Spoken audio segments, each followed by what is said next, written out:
Dear King, my book, Stumble, Virtue, Vice, and the Space Between, covers a number of virtues. Let's talk about the virtue of kindness. When it comes to hair, I have never acquired the confidence that seems to come so naturally to other fashion-conscious LA women. In beauty salons, I feel pale, ill at ease, deficient. I'm never quite sure what I want, and even if I were, I've never learned the esoteric language that would enable me to communicate it. Do you want it layered, the stylist probes? That sounds good, I say, thinking wildly, what are layers? How short do you want it on top, they ask. I don't know, I mumble, what do you think? They tell you to bring in a picture, but the pictures, of course, are always of models or movie stars. I finally figured out it wasn't Meg Ryan's hair I wanted, it was her face, which would look good topped by a yarn wig.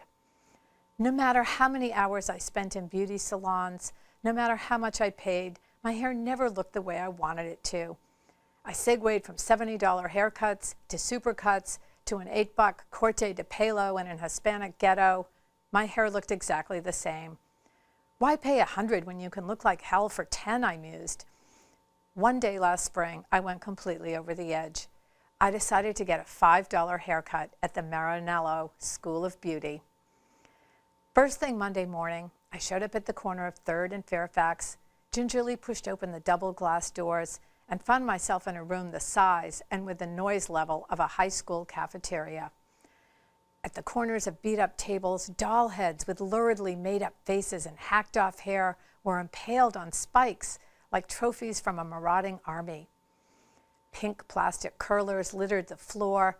A chattering throng of teenagers were rinsing, blow-drying, and teasing a chattering throng of elderly Jewish women. A short, surly gal with a fake mole on her cheek took my name, and a couple of minutes later, a girl who appeared to be about 14 came up and smiled, "Hi, I'm Doria." Many of the students seemed to have settled that season on a botanical theme. Hair arranged in formal tiers like terraced gardens set in shellac, crests and swirls evocative of topiary animals. But Doria was a Josephine Baker look-alike, with curly-Q eyelashes, hair glued to her skull like a bathing cap, and long, graceful limbs.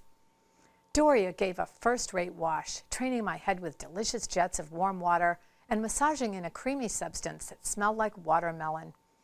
I was just starting to enjoy myself when she twisted a towel around my hair, walked me to an aqua Naugahyde chair, and asked the dreaded question, "How do you want it?" What I wanted was something arty but uncontrived, cutting edge but timeless, a style that would telegraph to the world that I'm deeply sensitive, daringly iconoclastic, and, though far too spiritually evolved to actually care about my personal appearance, attractive in an intriguing, off-kilter sort of way. Oh, something easy to take care of, I said. You know, a little off the top. Doria was the most thorough hair cutter I have ever seen. She took a swatch of hair, ran it between her index and middle fingers until maybe a 64th of an inch was showing, and snipped it off so it was absolutely even. She did this doggedly, conscientiously, and unbelievably slowly. I figured the less the haircut cost, the less time it would take, but I soon realized I'd be lucky if I made it home for dinner. To pass the time, I began plying Doria with questions, trying to dig up some dirt on the world of beauty schools. It was a 2-year program, she informed me. Those ratty doll heads cost the students $27 apiece. The teacher's name was Miss Priscilla. Is she mean? I asked hopefully. No, Miss Priscilla, she real nice. Have you ever screwed up someone's hair really bad? I tried again. You know, while you were tinting it or something. No, she hooted, not here. But I was working on my auntie's hair once, trying to bring the color up, and I still don't know what happened, but that hair done turned green. I said, "Auntie, you don't want to be looking in no mirror right now." Good thing she wasn't working till the next day, had to cut it most all off.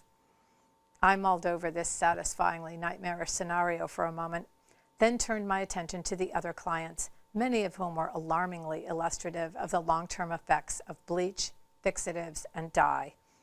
One gal had hair so over-treated it was the texture of fiberglass insulation. Another appeared to be sporting a bright red fright wig, and a third seemed to have clapped a beaver pelt to her scalp. Still, they were having a grand old time, yucking it up with each other, Doria and the other students with a joyful ease I could only envy. After an hour, Doria had barely worked her way around from the right side of my head to the back.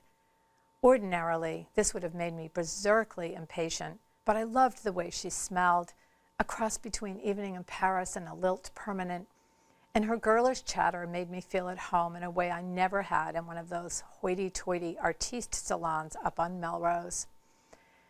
Beyond the mirror, palm trees swayed in the parking lot, and the mountains were suspended in a lavender haze. I drowsily closed my eyes. When I opened them, I seemed to have two different hairdos. The top was arranged in a languorous pompadour. The sides were all but shaved, and Doria, her elegant hands finally still, was beaming with pride. "Do you like it?" she asked shyly. It was hideous, of course. I looked like a cross between Roy Orbison and Imogene Coca.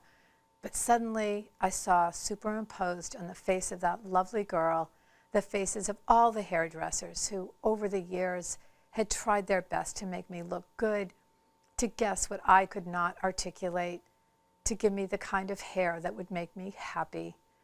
For one crazy second, my middle-aged face, my gigantic nose, my head full of cowlicks looked almost...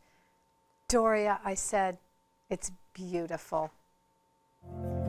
I'm Heather King. Thanks for paying attention to my stumblings. Be sure to buy my book and to learn about my new improved stumblings at heather-king.com.